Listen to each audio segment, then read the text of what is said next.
Jawaharlal Nehru university यानी JNU में 4 साल बाद छात्र संघ चुनाव हुए हैं। इन चुनाव में लेफ्ट और एबीवीपी के बीच जबरदस्त कांटे की टक्कर चल रही है। चुनाव में अभी वोटों की गिनती जारी है। चुनाव में अध्यक्ष पद पर खड़े हुए लेफ्ट के कैंडिडेट आगे चल रहे हैं। इसके साथ ही बाकी के 4 पदों पर भी लेफ्ट के ही कैंडिडेट आगे चल रहे हैं। हालांकि वोटों की गिनती की शुरुआत में अखिल भारतीय विद्यार्थी परिषद यानी एबीवीपी सभी पदों पर इनको कांटे की टक्कर दे रही थी, लेकिन अब वो पिछड़ती दिख रही है। अब तक की हुई वोटों की गिनती के बाद प्रेसिडेंट पोस्ट पर लेफ्ट विंग के धनंजय को 2411 और एबीवीपी के उमेश चंद अजमीरा को 1787 वोट मिले हैं। वाइस प्रेसिडेंट पोस्ट पर लेफ्ट के अभिजीत घोष को 2135 और एबीवीपी की दीपिका शर्मा को 1545 वोट मिले हैं। इसके अलावा जनरल सेक्रेटरी पोस्ट पर लेफ्ट की प्रियांशी आर्या को 2719 और इसी पद पर एबीवीपी के अर्जुन आनंद को 1992 वोट मिले हैं। जॉइंट सेक्रेटरी पोस्ट पर लेफ्ट कैंडिडेट मोहम्मद साजिद 2336 वोटों से आगे चल रहे हैं, जबकि एबीवीपी के गोविंद दांगी को 2159 वोट मिले हैं। यानी सिर्फ जॉइंट सेक्रेटरी की पोस्ट पर ही एबीवीपी लेफ्ट के करीब पहुंच पाई है।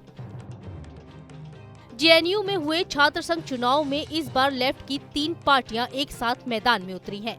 यूनाइटेड लेफ्ट में all India student association, democratic students federation, students federation of India और ऑल इंडिया स्टूडेंट्स फेडरेशन शामिल है। जेएनयू में 4 साल बाद हुए छात्र संघ चुनाव में 7500 से ज्यादा स्टूडेंट्स ने वोट डाला है। वोटिंग के लिए 17 पोलिंग बूथ बनाए गए थे। 22 मार्च को हुई वोटिंग में रिकॉर्ड 73% वोट पड़े थे। पिछले 12 साल में ये पहली बार है जब छात्र संघ के चुनाव में इतने वोट पड़े हों। इससे पहले साल 2019 में हुए चुनाव में 67.9% मतदान हुआ था। दरअसल सुप्रीम कोर्ट ने 24 अक्टूबर 2008 को जेएनयू चुनाव पर रोक लगा दी थी, क्योंकि ये लिंक 2 कमेटी की सिफारिशों का पालन नहीं करता था। कोर्ट के फैसले के बाद 8 दिसंबर 2011 को चुनाव पर से बैन हटा दिया गया था। वहीं वोटों की गिनती से पहले एबीवीपी ने 23 मार्च को दावा किया था कि 9 में से 5 स्कूल काउंसलर पद पर उन्होंने क्लीन स्वीप किया है। इसके अलावा 18 में से 12 काउंसलर सीटों पर भी जीत हासिल की है। एबीवीपी के मुताबिक school of Sanskrit and Indic studies के 3 पदों पर, स्कूल ऑफ नैनो साइंस का एकमात्र पद, स्कूल ऑफ इंजीनियरिंग के 4 पद, school of computer system and sciences के सभी 3 पदों पर उन्होंने परचम लहराया है। हालांकि जेएनयू छात्र संघ चुनाव समिति की ओर से 23 मार्च को काउंसलर सीटों के नतीजों को लेकर कोई भी आधिकारिक सूचना नहीं दी गई थी।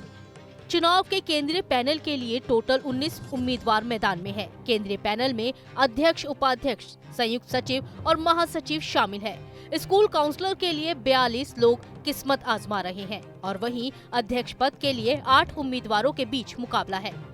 आपको बता दें कि जवाहरलाल नेहरू यूनिवर्सिटी की स्थापना 1959 में की गई थी। यूनिवर्सिटी के स्टूडेंट यूनियन का नाम Jawaharlal Nehru university student union रखा गया था। साल 1971 में यहाँ छात्र संघ का पहला चुनाव हुआ था।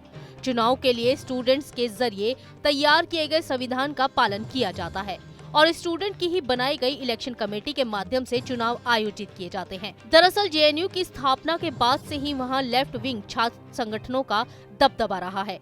इसका अंदाजा इसी से लगाया जा सकता है कि जेएनयू में 22 बार एसएफआई और 11 बार एआईएसए ने प्रेसिडेंट पद पर जीत हासिल की है। सिर्फ साल 2002 में राइट विंग की तरफ से एबीवीपी के संदीप महापात्रा एकमात्र प्रेसिडेंट रहे हैं। वहीं अब वोटों की गिनती के बाद ही ये साफ हो पाएगा कि इस बार चुनाव लेफ्ट के खाते में गया है या एबीवीपी के। Team news nation.